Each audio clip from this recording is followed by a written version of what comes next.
에베소서 4장 4절부터 6절까지 함께 읽겠습니다. 몸도 하나이고 성령님도 한 분이십니다. 여러분도 부르심을 받았을 때 한 희망 안으로 부르심을 받은 것처럼요. 주님도 한 분이시고 믿음도 하나이고 세례도 하나입니다. 하나님 또 모든 것의 아버지도 한 분이십니다. 하나님은 모든 것 위에 모든 것을 통해서 모든 것 안에 계신 분이십니다. 아멘. 25년도 봄학기 첫 시간에 오신 여러분 모두를 사랑하고 축복합니다. 이제 더 많은 분들이 한 분 한 분씩 더 오실 거라고 생각을 하고, 오늘은 교회의 통일성, 그래서 1번이라고 되어 있는데요. 그러면 교회가 왜 통일된 공동체인지에 대한 내용을 오늘뿐만 아니라 앞으로 한 2주 정도 더 함께 우리가 생각을 해보려고 합니다.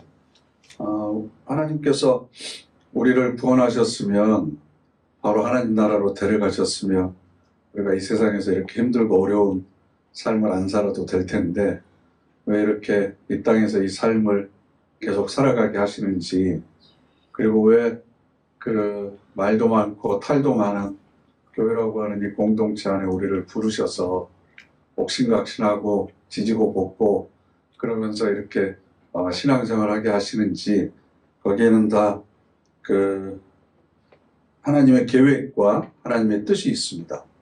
성경의 표현대로 말씀을 드리면 우리가 점도 없고 흠도 없고 그리고 완전한 상태, 즉 예수 그리스도의 장성한 분량까지 우리의 믿음이 성숙하도록 하시기 위해서 우리에게 지금 훈련시키는 기간을 두시는 거죠.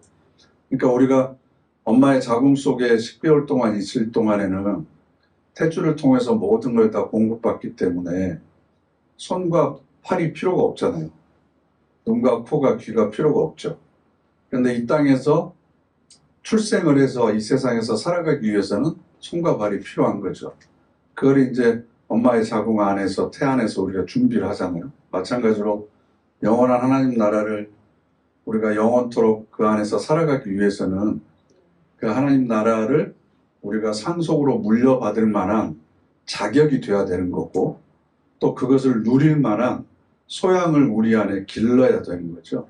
그래서 요한계시록 같은 것을 보면 하나님 나라에서 드리는 예배에 관한 묘사를 하고 있는데, 전부 하늘에 있는 성도들이 하는 일이라고 하는 건 찬양하고 경배하고 기도하고 이런 것밖에 없어요. 근데 사실은 우리가 지금 이 세상을 살아가는 데 있어서는 기도하지 않고 찬양하지 않고 예배드리지 않고 말씀 묵상하지 않고 사는 사람들도 아무런 장애 없이 잘 살고 있어요. 그죠? 이 세상을 살아가는데 신앙생활이라고 하는 게 직접적으로 크게 도움이 되지 않는 것 같습니다. 그러나 우리가 영원을 살기 위해서 지금 우리에게 주어진 생명 동안 또 준비를 하는 거고, 그것을 기쁜 마음으로 누릴 수 있을 정도로 우리의 신앙이 성숙되도록 하나님께서는 우리를 지금 훈련시키는 것이다 라는 겁니다. 그래서 교회라고 하는 것은 그리스도의 한 몸인데, 그 몸은 성령님도 한 분이시고 한 희망 안으로 우리를 부르신 것이다. 주님도 한 분이시고 믿음도 하나고 세례도 하나다라는 겁니다. 그래서 지난번에도 여러 차례 말씀을 드렸지만 교회는 획일성이 아니고 다양성입니다. 진리는 하나입니다. 진리는 어제나 오늘이나 내일이나 동일합니다. 그런데 그 진리를 누리면서 살아가는 사람들은, 그리고 그 진리를 표현하는 방법들은 다양해야 됩니다. 다양해야만 정상이고 다양한 것이 자연스러운 겁니다. 모든 것이 다 똑같아야만 된다라고 하는 것은 그건 있을 수가 없습니다. 그래서 로마서 14장을 보면 이런 얘기가 있어요. 어떤 사람은 주님을 위해서 금식을 하고 어떤 사람은 또 주님을 위해서 먹습니다. 금식하면서 기도해야지 너는 왜 그렇게 먹고만 있느냐 라고 이야기할 수 있죠. 또 반대로 먹는 사람은 먹고 힘내서 하나님의 일을 더 열심히 해야지 굶고 기도만 하고 있으면 일은 누가 하느냐라고 얘기할 수 있잖아요. 그러니까 하나님을 위해서 하는 건 다 똑같은데 그 나타나는 방법은 다 다양할 수 있다. 많은 사람들이 보는 앞에서 찬양하고 이렇게 섬기는 사람이 있고 아무도 보이지 않는 곳에서 팔 걷어붙이고 묵묵히 일하는 사람들이 있고 다 하나님의 영광을 위해서 우리가 하는 거다. 나타나는 모양은 다르지만 다 우리가 주를 위해서 하고 있다. 이런 관점이 없으면 항상 갈등이 있을 수밖에 없습니다. 교회 예산을 왜 이렇게 교인들이 먹고 마시는 데 많이 쓰느냐, 그걸 줄여서 선교하는 데 써야지 라고 주장하는 사람들이 있습니다. 그래서 우리 교회가 지금 작년보다는 좀 줄었는데 월 한 330만 원에서 그 이상으로 지금 우리가 매월 선교비를 보내요. 그건 이제 우리가 사마리아 헌금을 뺀 겁니다. 그러니까 제가 생각할 때는 최소한 400만 원 이상, 많게는 500만 원 정도를 매달 구제를 위해서 우리가 사용을 하고 있다고. 그래도 죄송하지만 우리 전체 예산의 10%가 안 돼요. 선교비가. 그게 저는 좀 아쉬워요. 그러니까 선교에 열정이 있고 사명이 있는 분들은 우리끼리 먹고 마시는 것을 쓰지 말고 교회 예산을 15%, 20%더 많이 선교비에 쓰자라고 주장하는 사람도 다 주의 일을 위해서 하는 거고, 아니 그래도 교회 공동체가 모여서 서로 화목하고 친교도 해야 되고 교제도 해야 되고 우리끼리 또 서로를 돌봐야 될 사람들도 있고, 그러니까 그게 우리가 놀고 먹자고 하는 게 아니고 적어도 이 정도는 또 써야 되지 않느냐라고 또 주장하는 사람들도 있어요. 근데 그것도 다 일리가 있는 말이잖아요. 그러니까 일리가 있어요. 하나의 이치는 있어요. 근데 무리는 아니잖아요. 없을 무자의 이칠 이자. 그러니까 무리한 말은 아니잖아요. 다 일리는 있지만 그게 일리지 진리는 아니에요. 무슨 얘기인지 아시겠어요? 이쪽에서 보면 한쪽에서 생각하면 다 맞는 말이에요. 근데 그것이 전체를 다 드러낼 수 있는 생각은 아니다. 그러니까 우리가 자신의 생각이 다르다고 해서 저 사람은 나와 생각이 틀려가 아니고 나와 생각이 다르다. 바라보는 관점이 다르다. 나도 일리가 있고 저 사람도 일리가 있고 이 사람도 일리가 있고, 그래서 일리가 이렇게 다 모이면 그게 이제 합쳐서 하나의 큰 진리가 되는 거고, 그걸 우리가 같이 함께 추구해 나가는 거죠. 그러니까 우리가 연약하다 보니까, 그리고 우리가 가지고 있는 재능이나 우리가 가지고 있는 재화가 한정적이다 보니까 모든 것을 다 풍부하게 쓸 수가 없잖아요. 그러다 보니까 고민하고 연구하고 그러다 보면 생각이 또 다를 때가 있고, 또 시대적인 상황에 따라서 여기에 더 많이 지출해야 될 때도 있고 저기에 또 많이 지출해야 될 때도 있고, 또 한 생명을 살리는 일은 우리가 자식을 키워보면 알듯이 밑 빠진 독에 물 붓기잖아요. 그것을 내가 자식한테 이만큼 투자했으니까 나중에 이 정도는 내가 거둬드리겠지, 그런 생각을 하면서 자식을 위해서 쓰는 부모는 없잖아요. 그러니까 교회에서 하는 일이 어떻게 보면 밑 빠진 독에 물 붓는 일들이 굉장히 많아요. 당장 그 결실이 보이지 않는 것 같은 일들도 있고, 한 사람의 영혼을 구원하는 일에는 천만금이라도 아깝지 않게 또 사용해야 될 때가 있는 거고, 그러니까 모든 것이 일리가 있지만 틀린 것은 아니다. 서로의 생각이 다를 뿐이다 라는 겁니다. 그래서 우리들의 신앙이, 어떤 사람은 말씀을 묵상하고 성경 공부하는 것을 중심으로 신앙이 성장해 온 사람이 있고, 또 기도하는 것을 통해서 신앙에 성장했던 분들도 있고, 또 예배나 이런 데 봉사하는 것을 통해서 신앙이 성장했던 사람들이 있거든요. 그러니까 그것도 다 하나의 방법이고 진리에 도달하는 다양한 길이 있다라는 것을 우리가 이해를 해야 됩니다. 그런데 이렇게 교회적으로 신앙생활을 하다 보면 공동체가 모여 있다 보니까 여러 가지 많은 문제들이 있는데, 그 중에서 우리가 꼭 기억해야 될 것이 있어요. 기억해야만 될 것. 그래야만 우리가 넘어지거나 시험에 빠지지 않습니다. 그게 뭐냐 그러면 우리 모두가 다 죄인이라는 생각입니다. 나는 의인이고 저 사람은 죄인이다가 아니고 우리 모두가 다 죄인이다. 이것을 공통적으로 모두가 다 가지고 있어야 됩니다. 그러니까 교회는 스스로 자신이 죄인임을 자각하고 인정하는 사람들이 모인 곳이 교회입니다. 나는 의인이고 스스로 내 삶을 내가 알아서 개척할 수 있고 내 삶을 내가 스스로 구원할 수 있다라고 생각하는 사람은 교회 올 필요가 없는 거죠. 나는 부족하고 연약해서 내 삶을 스스로 책임질 수 없고 하나님의 도우심과 인도하심이 필요한 죄인입니다. 라는 생각을 하고 우리가 이 자리에 모여 있는 거잖아요. 그러니까 내가 죄인인 것을 항상 인정하는 사람은 다른 사람의 허물이나 실수나 잘못을 지적할 수가 없죠. 왜냐하면 나도 죄인인데. 똑같은 죄인인데. 그러니까 다른 사람의 문제는 내가 지적한다고 해서 고쳐지는 게 아닙니다. 여러분도 지금까지 살아오시면서 누구 충고를 듣고 여러분들의 삶이 바뀐 적이 있습니까? 그렇지 않습니다. 자기 스스로 깨달아야 됩니다. 그리고 머리로만 깨닫는다고 행동이 바뀌는 게 아니고 감동해야 됩니다. 감동. 그래서 모든 인지적이고 정서적인 것들이 다 동원돼야 되고 그것도 그렇게 깨달아야서 움직일 때가 또 있는 거예요. 그러니까 그것은 하나님께서 알아서 하시는 거지 내가 고칠 수 있는 것은 아니다. 그래서 혹시나 다른 사람의 부족함이 보이거나 다른 사람의 단점이 보이는 건 내가 그 과정을 거쳐왔기 때문에 보이는 겁니다. 거쳐왔기 때문에. 그런 실수를 안 해본 사람은 저게 잘못됐다고 생각하지도 않아요.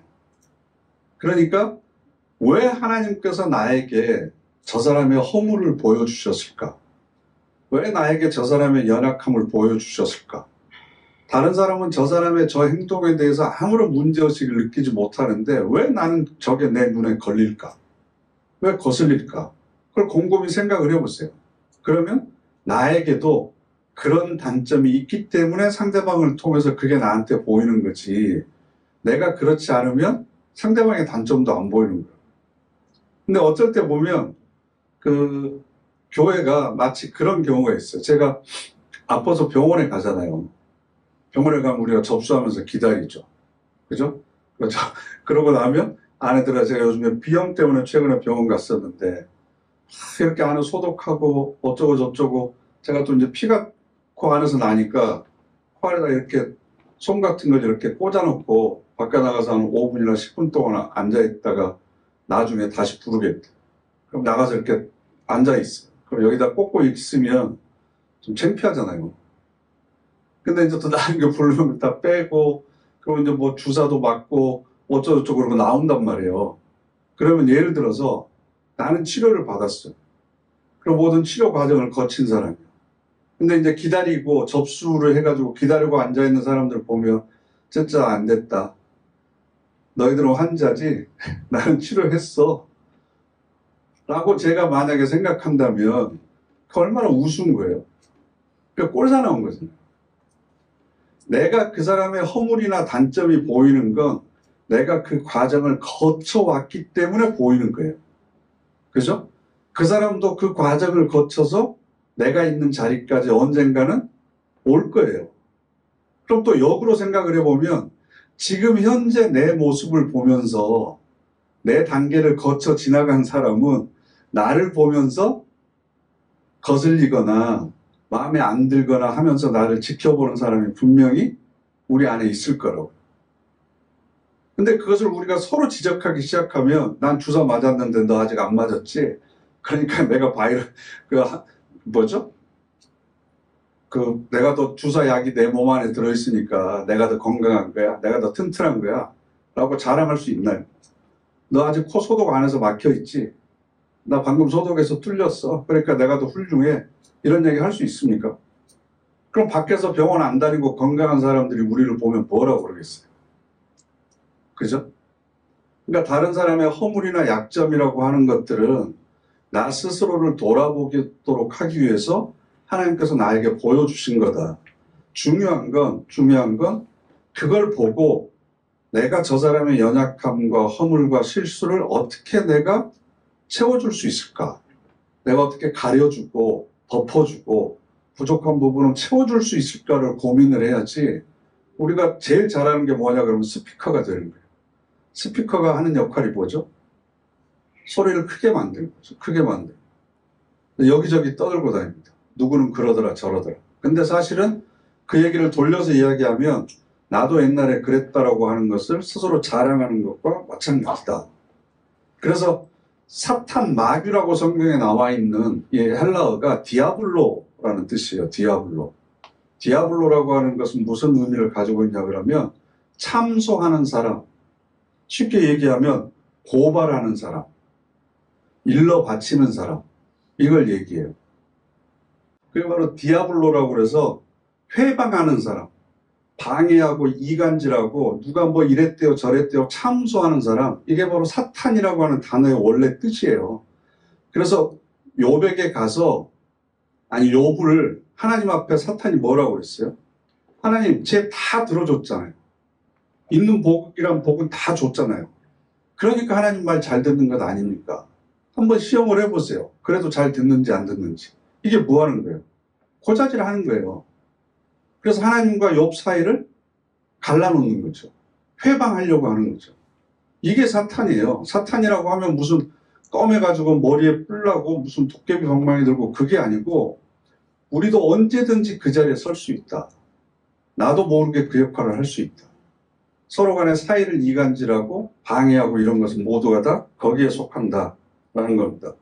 그래서 바리새인이 하나님 앞에 성전에 가서 기도하잖아요. 하나님, 나는 저 세리 같지 않아서 감사합니다. 저는 일주일에 2번씩 금식도 하고 11조를 했는데 쟤는 안 그랬습니다. 그러니까 저에게 많은 복을 주십시오. 근데 세리는 가가지고 차마 고개를 들지 못하고 회당에서는 원래 들어오지도 못하거든요. 그러니까 자기 신분을 속이고 들어가서 오직 하는 얘기는 그거예요. 하나님 저를 불쌍히 여겨주십시오. 주여 나를 불쌍히 여기소서. 키리에 엘레이송. 이걸 이제 라틴어로 하면 저를 불쌍히 여기소서. 이 얘기밖에 못하는 거예요. 근데 그걸 보고 하나님 저놈 같지 않게 해주셔서 너무 감사합니다. 저는 이 정도로 할 것 다 했습니다. 라고 얘기하는데 하나님께서 누구의 기도를 들어주셨죠? 세리의 기도를 들어주셨어요. 그러니까 나는 어느 편에 있는가 이걸 잘 봐야 됩니다. 그러니까 우리 모두가 다 죄인들이다. 죄인이기 때문에 여기 모여 있는 거다.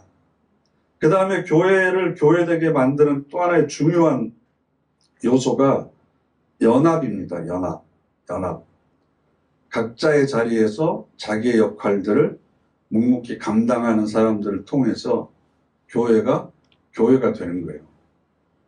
그러니까 각자의 자리에서 누가 알아주든 알아주지 않든 자기 손해를 감수하고 자기 희생을 감수하고 자기 땀을 흘리고 그렇게 역할을 해주시는 분들이 그 자리에서 계속 있을 때 사실은 그 공동체가 계속해서 굴러가는 거지, 말소리만 크고 자기 주장만 내세우고 그러다 보면 갈등이 생기고 편이 갈라지고 분열이 생기고 그럴 수밖에 없는 거예요. 옛날에는 우리 전국체전 때 매스게임이라고 하는 게 있었잖아요. 카드 섹션이라고 해서 색깔 있는 종이 여러 장 가지고 있어서 모여가지고 이렇게 신호하면 이렇게 딱 들면 전체적으로 다 이렇게 그림이 완성이 되잖아요. 원래는 이제 북한에서 그걸 잘했는데 그걸 흉내내가지고 박정희 때부터 우리도 전국체전이나 이런 거 하면 막 그거 하고 그랬다고. 그럼 그거 하기 위해서 몇 달 전부터 중고등학생들 동원돼가지고 방과 후에 그 떼약 끝에 모여가지고 이것저것 하고 그랬다고. 그런데 그걸 보면 꼭 틀리는 사람이 있습니다. 그런데 중요한 건요, 10명 중에 1명 정도 10% 틀리는 건 괜찮아요. 전체 그 틀이 나오기 때문에. 그림이 무슨 그림인지는 다 알잖아요. 완벽하지는 않지만 그래도 젊은 학생들이 하고 어린 애들이 하고 그러니까 귀엽게 봐주고, 그죠? 야, 저거 하느라고 얼마나 수고했을까. 저거 몇 분, 5분, 10분 하느라고 몇 달, 며칠씩 고생하면서 저걸 했을 걸 생각하면 안타까운 마음으로 봐주니까 오히려 더 괜찮은 거죠. 그게 바로 연합이거든요. 모든 것이 합력해서 선을 이루어가는 거예요. 그런데 우리도 마찬가지예요. 똑같은 일을 하자고 하더라도 꼭 한두 사람 처지는 사람이 있고 다른 소리를 내는 사람들이 있어요. 그러면 그래도 하려고 하니까 저러겠지. 잘 안 되니까 저러겠지. 해도 안 되니까 저런 모습이겠지. 그러면서 측은하게 봐주고 등을 토닥거려주는 모습이 우리 안에 굉장히 필요하다라는 겁니다. 그래서 합창을 하면 우리 찬양대 하신 분들도 있는데 저도 이제 목사 중창단 저희 우리 노예 거의 10년 넘었거든요. 근데 중창을 할 때 참 같이 목소리를 내서 노래를 한다고 하는 게 얼마나 좋냐 그러면 가장 좋은 것 중에 하나가 다른 화음을 서로 내잖아요. 근데 그 화음 소리에 묻혀서 내 목소리가 들리지 않을 때 굉장히 이상한 희열 같은 걸 느껴요. 그러니까 내가 내는 소리가 분명히 아닌데 다른 사람의 소리가 내가 내는 소리 같기도 하고 내 소리는 안 들리면서도 그 소리가 내 소리 같아요. 그러니까 만약에 나 혼자 튀어가지고 자기 소리가 합창할 때 들린다고 하는 건, 내 목소리가 들린다고 하는 건 그건 제대로 못하고 있는 거잖아요. 전체 소리에 묻혀야 되는 거죠. 그래서 전체의 소리가 마치 내 소리인 것처럼 그걸 이렇게 느낄 때 그게 바로 공명이 되는 거죠. 공명. 함께 울림이 되는 거예요. 이게 바로 교회가 연합이라는 개념입니다. 갈라디아서 6장 말씀 한번 찾아보실까요? 갈라디아서 6장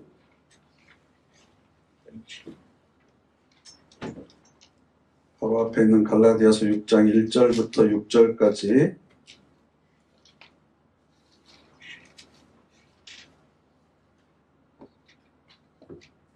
함께 읽겠습니다. 형제자매 여러분, 사람이 어떤 잘못에 빠진 것이 발견되면 여러분 곧 영적인 사람들은 그런 사람을 온유한 마음으로 바로잡아 주십시오. 그리고 스스로를 잘 살펴서 그대 자신마저도 유혹당하는 일이 없도록 하십시오. 여러분은 서로의 무거운 짐을 서로 짊어져 주십시오. 그렇게 하면 여러분이 그리스도의 법을 제대로 이루게 될 것입니다. 어떤 사람이 아무것도 아니면서 자기를 대단한 사람으로 생각한다면 그는 스스로를 속이는 것입니다. 저마다 자기가 하는 일을 검증해 보시기 바랍니다. 그때 혹시 자랑할 만한 일이 있으면 자기가 한 일에 비추어 혼자서 우쭐댈 수도 있겠지요. 하지만 다른 사람과 비교하여 자랑해서는 안 됩니다. 저마다 자기 몫의 짐을 짊어져야 할 테니까요. 말씀을 듣고 배우는 사람은 가르쳐 들려주는 사람과 모든 좋은 것들을 함께 나누어야 합니다. 아멘. 여기서 가장 중요한 말씀은요, 2절에 있는 그리스도의 법을 이루는 겁니다. 그리스도의 법. 그리스도의 법이라고 하는 게 뭐죠? 예수님께서 우리를 구원하셨던 방법이 뭡니까? 내가 죽어서 다른 사람을 살려내는 것. 이게 바로 그리스도께서 우리에게 보여주신 법입니다. 그래서 2절 상반절을 보면 여러분은 서로의 무거운 짐을 서로 짊어져 주십시오. 다른 사람의 짐을 진다고 하는 건 내가 희생하는 겁니다. 내가 힘들고 내가 수고하는 겁니다. 그런데 그렇게 함으로 다른 사람이 좀 더 평안해지고 마음이 가벼워지고 그래서 함께 어울릴 수 있다면 내가 희생하고 섬기는 것, 이게 바로 그리스도의 법입니다. 그런데 교회 안에서도 아무것도 아니면서 자기를 대단한 사람으로 생각하는 사람들이 있습니다.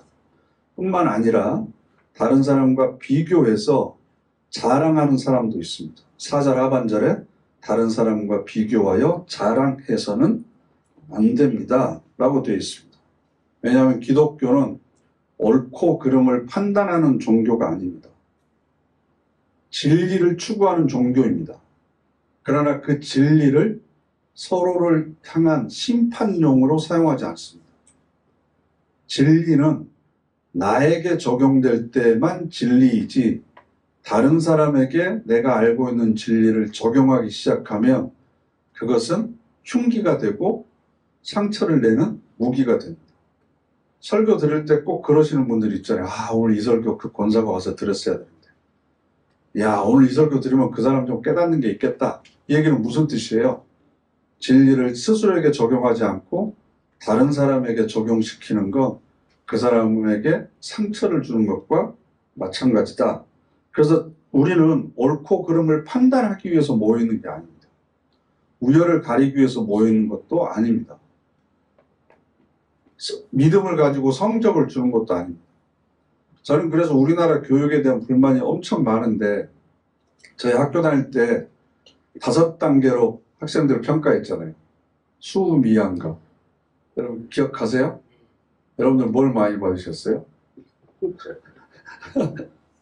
그런데 봐보세요. 수는 빼어날 숫자예요. 빼어날 숫자. 우는 우수하다, 우수하다. 미는 아름답다.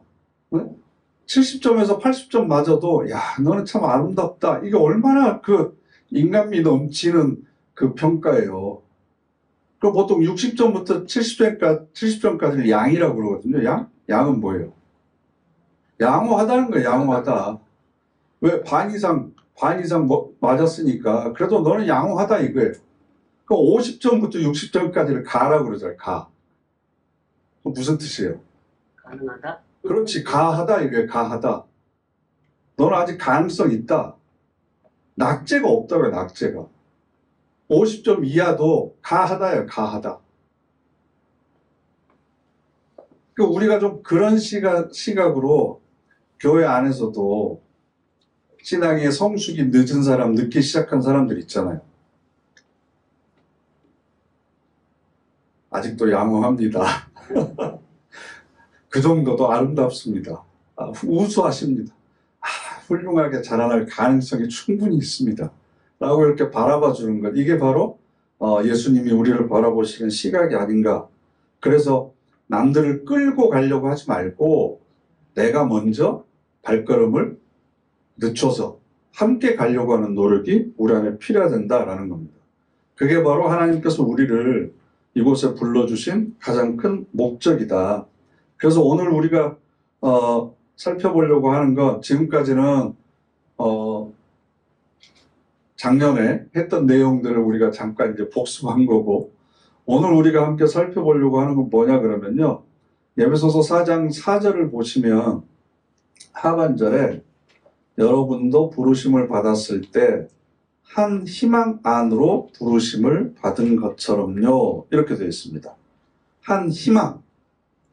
그러니까 무슨 뜻이냐 그러면 우리 모두가 다 도달해야 될 목적지가 같다라는 겁니다. 같다. 우리는 지금 같은 곳을 향해서 함께 걸어가고 있다. 그런데 목적지를 잃어버리면, 그리고 우리가 함께 도착해야 될 것이 있다라고 하는 그 사실을 우리가 잊어버리면 자꾸 중간에 주저앉아서 별것도 아닌 것 가지고 투닥거리고 갈등을 일으킬 수밖에 없다라는 겁니다. 그러니까 모든 사람이 마음을 합칠 수 있는 건 우리가 도달해야 될 목적지가 있다. 하나의 소망을, 희망을 우리 모두가 다 품고 있다라는 겁니다. 그래서 우리가 함께 이 길을 걸어가는 것에 대한 기쁨이 항상 넘쳐야 되고, 그리고 조금이라도 한 발씩 한 발씩 가는 것에 대해서 서로의 신앙의 진보, 영적인 성숙 이런 것에 대해서 우리가 관심 있게 봐야 돼요. 지지난주에 교사 교육하면서 그거 숙제 안 거든요. 그 교사들한테 숙제를 내줬어요. 자기가 돌보고 있는, 섬기고 있는 학생들 올 1년 동안 어떤 부분에 있어서 영적 성숙이 있었으면 좋겠다. 누구는 이런 영적 성숙이 있었으면 좋겠다. 목표하는 바를 다 개인별로 적고 그것을 다 엊그제까지, 지난주까지 저한테 제출하라고 그랬는데 지금 아무도 제출 안 하고 있어서 이번 주에 이제 생각이 났어요.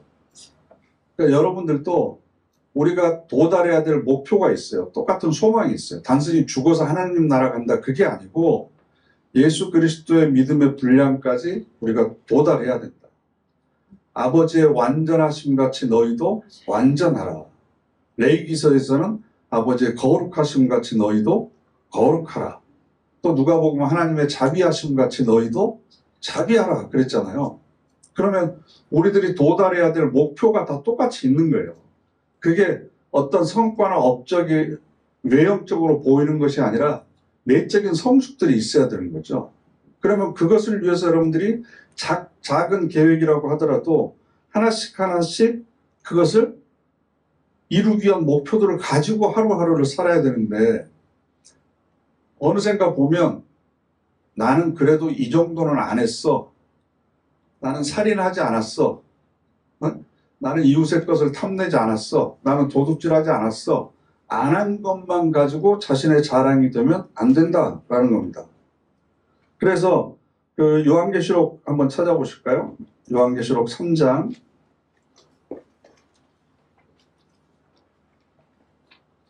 요한계시록 3장 14절부터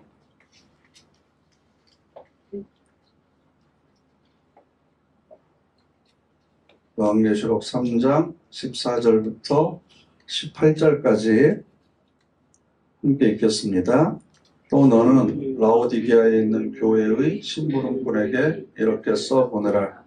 아멘이신 분, 신실하고 참되신 증인, 하나님의 창조의 시작이신 분이 이것들을 말씀하십니다. 나는 내가 한 일들을 안다. 너는 차갑지도 않고 뜨겁지도 않다. 내가 차갑거나 뜨겁다면 좋을 텐데 이처럼 너는 미지근하여서 뜨겁지도 않고 차갑지도 않다.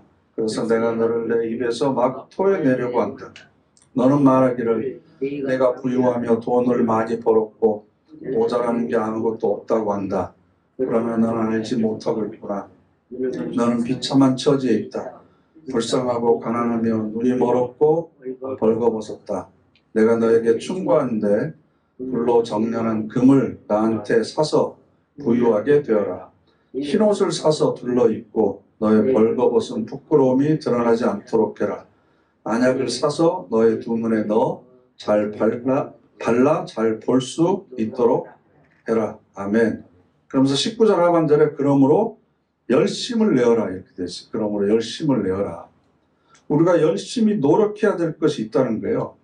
불로 정련한 금을 나한테 사서 부유하게 되어라. 하나님이 금을 나한테 사라. 이 얘기는 무슨 뜻이겠어요? 금이라고 하는 것은 여러 가지를 상징하는데 하나님의 영광을 상징하기도 하지만 말씀을 상징하기도 하거든요. 그러니까 말씀을 사서 네가 영원히 부유하게 돼야 된다. 흰옷이라고 하는 것은 거룩함, 깨끗함을 이야기해요. 너의 벌거벗은 부끄러움이 드러나지 않도록 해라. 네가 지금 네 눈에 뭐가 잘 보인다고 안약이라고 하는 것이 왜 여기 나왔냐 그러면 라오디게아 도시가 특별히 그 안약, 그 안과가 유명했대요. 그래서 많은 사람들이 눈에 병이 걸리면 라오디게아라고 하는 도시로 왔다는 거예요. 그래서 야, 너네들 뭐 이것만 바르면 눈에 병이 나고 어쩌고 그러고 그러는데 아니다. 너네들이 지금 봐야 될 것을 제대로 못 보고 있지 않느냐. 그러니까 영적인 눈이 띄어져야 된다. 열심히 해야 된다라는 겁니다. 그래서 제가 여러분들에게 부탁드리고 싶은 건 여러분들이 권사님들이 대부분이시잖아요. 신앙생활을 다 오래 하시고 교회에서는 다 연륜이 있어서 어른들이시잖아요. 그러니까 여러분들이 특별히 조금만 더 신경 써서 해주시면 교회 분위기가 확 바뀌고 많은 사람들이 정말 좋아할 만한 일이 있어요. 그러니까 교회 오시면 이름을 잘 모르고 얼굴을 잘 모르는 분들한테 여러분들이 먼저 가셔서 안녕하세요. 저는 정재영 권사입니다. 함께 신앙생활을 할 수 있게 돼서 너무 기쁩니다. 혹시 이름을 알려주시면 제가 기도할 때마다 당신 이름을 넣고 기도하겠습니다. 일주일에 3명씩한테만 해보세요. 3명씩한테. 그럼 1년이면 150명은 될 테고. 그죠? 그럼 우리 교인수 절반한테는 내가 먼저 가서 인사하고 먼저 내가 자기를 소개하고 그래서 내가 당신을 위해서 기도하겠습니다. 그러니까 최소한 일주일에 내가 잘 모르는 사람 3사람만을 위해서 기도하면 그리고 그 사람들한테 내가 먼저 다가가면 얼마나 좋겠어요. 작년에 등록하신 분 중에 한 분이 등록한 이유에 대해서 이 교회는 예배 몇 번 드렸는데 분위기가 너무 따뜻한 것 같아요. 그 얘기가 저는 굉장히 듣고 행복했어요. 아직도 기억에 남아요. 그래서 그걸 아직도 열심히 다니고 있는데 따뜻한 줄 알았더니 아니네 이 생각할까봐 그럼 볼 때마다 항상 제가 마음이 또 조바심이 있을 때가 있어요. 그러니까 여러분들이 원장님들이 연세 드신 분들이 먼저 가셔서 인사하고 나는 누군데 함께 신앙생활을 할 수 있게 돼서 반갑다. 주일마다 우리 봤으면 좋겠다. 다음에 내가 혹시 모르고 지나치더라도 아는 체를 먼저 해주면 나도 반갑게 대하겠다. 이런 얘기를 먼저 해주시면 그게 얼마나 많은 사람들에게 굉장히 큰 파급 효과가 있을 것 같아요. 여기 앉아 계신 분들 10분만 먼저 시작을 해보면 일단 이번 주일에 30명이 행복할 거 아니에요. 진짜로 여러분들 10분만 하면 30명이 행복할 거 아니에요. 그래서 제가 주일날마다 별일 없으면 현관에 나가서 있는 거 여러분 교회 오시면서 여러분 보셨죠? 네? 제가 여러분들 오는 게 기다려지고 반갑고 그래서 설교 준비나 뭐 특별한 일 없으면 현관에 나가서 괜히 어슬렁거리고 있다고. 앉아 계신 분들 인사하고 싶고 그러고 싶어서. 그러니까 그게 바로 작은 것 같지만 거기에서부터 교회가 하나 되어 가고, 야, 우리가 하나의 공동체구나. 하나의 목적지를 향해서 지금 나아가고 있구나. 이게 필요하다는 거죠. 빌립보서 2장 5절 말씀 한 군데만 더 찾아보겠습니다. 예배소서 다음에 빌립보서 2장 5절부터 11절까지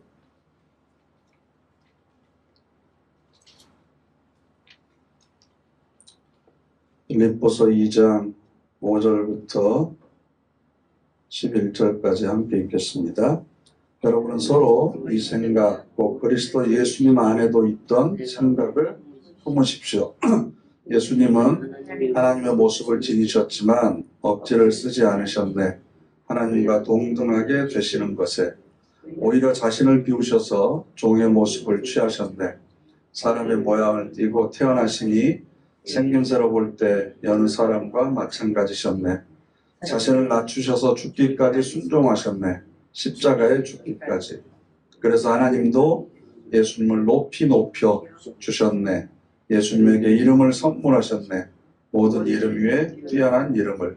그래야 예수님 이름 앞에 다 무릎 꿇도록 하심이네. 하늘 위나 땅 위나 땅 아래에 있는 모든 것들이 혀 있는 사람마다 인정하도록 하심이네. 예수 그리스도께서 주님이시라고. 그리하여 하나님 아버지께 영광을 돌리도록. 아멘. 예수님께서 하신 일이 뭐예요? 자기를 비우시는 겁니다. 비우시는 것. 그리고 8절에 자기를 낮추셔서 죽기까지 순종하시는 겁니다. 이게 예수님께서 하신 일입니다. 그럼 우리가 하는 일은 비우고 순종하는 일입니다. 여기까지는 우리가 하는 일입니다. 그 다음에 하나님께서 하신 일이 무엇이었죠? 높여주셨습니다. 9절에 높이 높여주셨습니다. 여러분, 내가 스스로 높아지려고 하면 추해집니다. 그죠? 그러나 하나님께서 우리를 높이 높여주셨습니다. 그리고 9절에 중반절에 이름을 선물하셨어요. 이름을. 모든 이름 위에 뛰어난 이름을 선물하셨습니다. 그리고 땅 위에나 땅 아래에 있는 모든 사람들이 예수님 이름 앞에 다 무릎 꿇도록 하셨습니다. 이건 하나님께서 하셨습니다. 어떤 사람들에게요? 자기를 비우고 순종하는 사람들에게 그렇게 하셨습니다. 그러니까 우리를 통해서 하나님께서 하실 일이 있고 내가 하나님 앞에 해야 될 일이 있는데 이걸 바꿔가지고 내가 스스로를 높이려고 하고 내 이름을 내가 드러내려고 하고 그러면 추해지는 거죠. 그런데 반대로 자기를 비우고 순종하면 하나님께서 내 스스로를 높여주신다. 그래서 우리가 어떤 소망 안에 부르심을 받았는지 어떤 원리 가운데 이 일을 이루어가는지, 그래서 나중에 예배소서 우리가 2장에서 함께 읽었었잖아요. 죽은 자들 가운데서 우리를 함께 살리시고 함께 일으키시고 함께 보좌 우편에 앉게 하셨다. 우리가 나중에 예수 그리스도와 함께 하나님 보좌 우편에 앉는 거예요. 하나님 보좌 우편에 심판하는 자리. 그래서 나중에 우리가 천사들도 심판할 자리까지 올라갈 수 있도록 그런 실력과 소양과 믿음을 가질 수 있도록, 그것이 바로 우리가 함께 바라보고 있는 희망이다. 그 희망을 위해서 우리가 같이 나아가고 있기 때문에 어느 한 사람도 소중하지 않는 사람이 없고 우리 모두가 다 그 자리에 가야 될 사람들입니다. 그렇게 생각을 하면 서로 간에 갈등이나 불화나 다툼이나 이 모든 것들도 사실은 이 목표를 놓치고 있으면 그것이 우리에게 큰 걸림돌이 되지만, 목표를 명확히 알고 있으면 그것을 디딤돌 삼아서 더 성숙해질 수 있는 기회로 우리가 바꿀 수 있거든요. 그런 지혜를 모두가 소유하셔서 이번 주부터 세 사람에게 먼저 가셔서 여러분이 인사하시고 그분들을 위해서 일주일 동안 기도해 주시고 그런 좀 분위기가 우리 가운데 확산돼서 한 믿음, 한 성령, 한 주님을 모시고 살아가는 그런 공동체로 더욱더 성숙되기를 간절히 바랍니다. 기도하겠습니다.